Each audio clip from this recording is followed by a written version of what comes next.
Hello, how you doing? And welcome back to the channel. What is my team of the Six Nations? Ireland are the Grand Slam champions. Ireland and France have established themselves as the best two teams in the world. In this video, I am going to be going through my team of the Six Nations. Now the championship is over. Make sure you drop a comment down below because I'm sure there will be many of you lining up to point out of all the mistakes I've made in this team. It's really tough to decide, so make sure you drop a comment down below. Let me know what you think of the 15 players that I have chosen. Also, like the video and subscribe to the channel as well. Would really appreciate that one. But let's get into it. So who gets into my team? Well, I can tell you that you won't be too surprised that it's dominated by the Irish and the French. They are currently ranked the two best teams in the world. They're clearly the two best teams in the Northern Hemisphere. So I think it's only right that my team reflects that. However, there are two names in there from other nations, or one nation in particular, I should say. We'll get to it when I get later on into the video. It's just a little tease for you. But other than that, it is the Irish and the French that dominate my selections. Let's start in the front row. And number one is Cyril Baille. One of the easier picks for me, actually, I thought, because Cyril Baille is just one of the best props in the world at the moment, I think. I think he missed out to Ellis Genge in the World Rugby Team of the Year for last year, and I thought he was hard done by. Again, I think he's had an excellent Six Nations. He's a rock in the scrum. He's really good at carrying as well and does bits around the loose. He is a modern prop forward, and he's a cornerstone of that French pack who, on their day, are one of the best in the world. So an easy decision for me, Cyril Baille. Let's move along in that front row to hooker. Julien Marchand, another Frenchman. Marchand, any of you who've watched this channel already will know that I am a huge fan of Julien Marchand. He is so consistent for France without necessarily getting the plaudits of some of the other players in this team. He's brilliant over the ball at the jackal and at the breakdown. His set piece is good. I think he is an all-round hooker.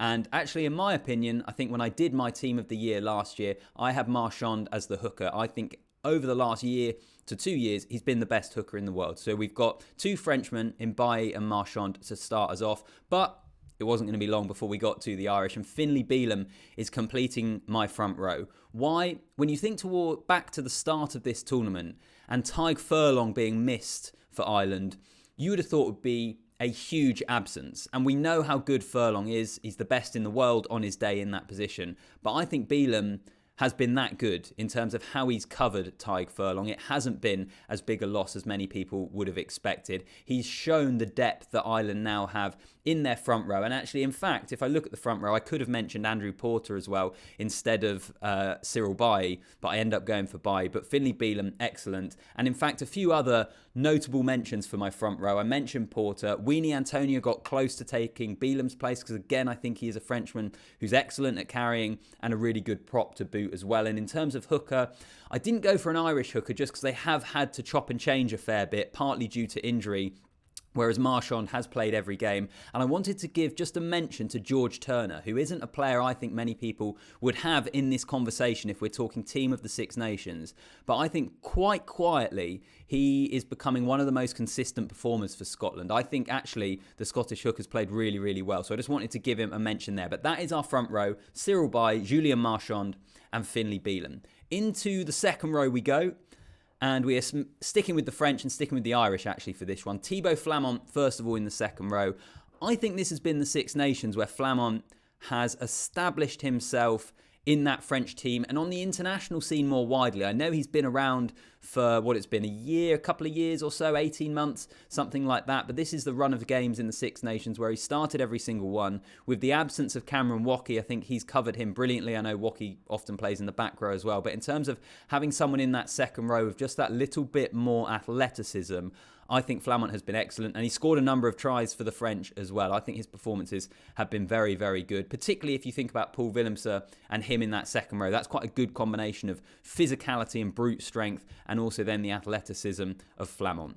The other player in the second row is, I think, someone many of you would pick to be in this team, and it's James Ryan. A couple of years ago, he wasn't in the best form, I didn't think. Often when Ireland played England, Maro Itoje would outplay him.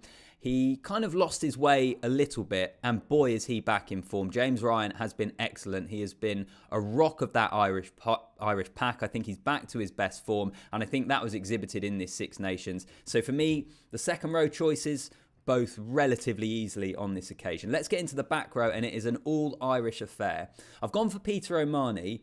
I could have gone for Anthony Jelonch here because he is excellent for France, but O'Mahony has just been so consistent for Ireland, just a wily veteran, seasoned campaigner, still doing it at such a high level in this Irish team at the moment. I could have gone for Jelonch, and I also wanted just to give a mention to Jamie Ritchie, who again I think is going back to kind of what I said about George Turner. Ritchie is just an ever-present, consistent, excellent player for Scotland in their back row. But Ireland did the Grand Slam. Peter O'Mahony was present throughout that, so he is on my blind side. On the open side, it's the World Player of the Year, Josh Van Der Flier. Could have been Charles Ollivon as well in here, but Van Der Flier, I mean, we've seen his versatility, haven't we, this Six Nations? He threw in at the line out against Scotland. We know what he does in terms of the rest of his game around the park and how he fits into that Irish system. And I think once again, it was a tournament and a Six Nations where Josh Van Der Flier has proven how good he is. And completing the pack is Caelan Doris. Certainly towards the first couple of rounds of this Six Nations, he was arguably the player of the tournament. I think maybe he didn't have his best game against England, but I think just on the balance of play, then I think he deserves to be number 8. Gregory Aldrete was obviously phenomenal at Twickenham against England, but did he have his most consistent Six Nations? I think it's quite an easy decision that Caelan Doris is the man in there. So that's our forwards: Cyril Baille, Julien Marchand, Finlay Bealham, Thibault Flament, James Ryan, Peter O'Mahony, Josh Van Der Flier and Caelan Doris into the back line and starting at scrum half. And who else but Antoine Dupont? Excellent against England, excellent for France throughout, really. He is, I think, on his day, the best player in the world. He is that guy who just takes the position he's playing almost to another level. When you see Dupont play, you're like, why can't everyone else do that? He's that good. I think he's that far ahead of his peers. Certainly when he's on his game, and even when he's not on his game, when he's not dictating things in the way that we often see him, he's still absolutely excellent. So Dupont's an easy choice. Another Scotsman, just for a mention, I think Ben White actually for Scotland has been really pretty good this Six Nations, particularly coming in and taking Ali Price's place. Scotland have a bit of depth there at scrum half, which shouldn't go unnoticed. But who's pairing up with Antoine Dupont? Who else other than the veteran campaigner, Johnny Sexton? Can Ireland wrap him in cotton wool and get him fit to the World Cup and through the World Cup? He's that key to how they play. And actually, this Six Nations, I think, has proven that Ireland aren't totally reliant on Johnny Sexton. They have a team now,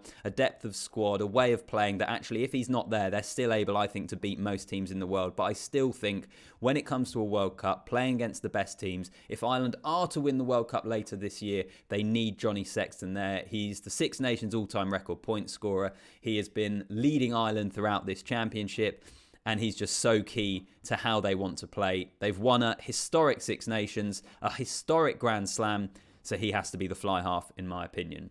Moving on, I'll get to the back three, but let's head into the centres first. And for the first time, we get a player who isn't French or Irish.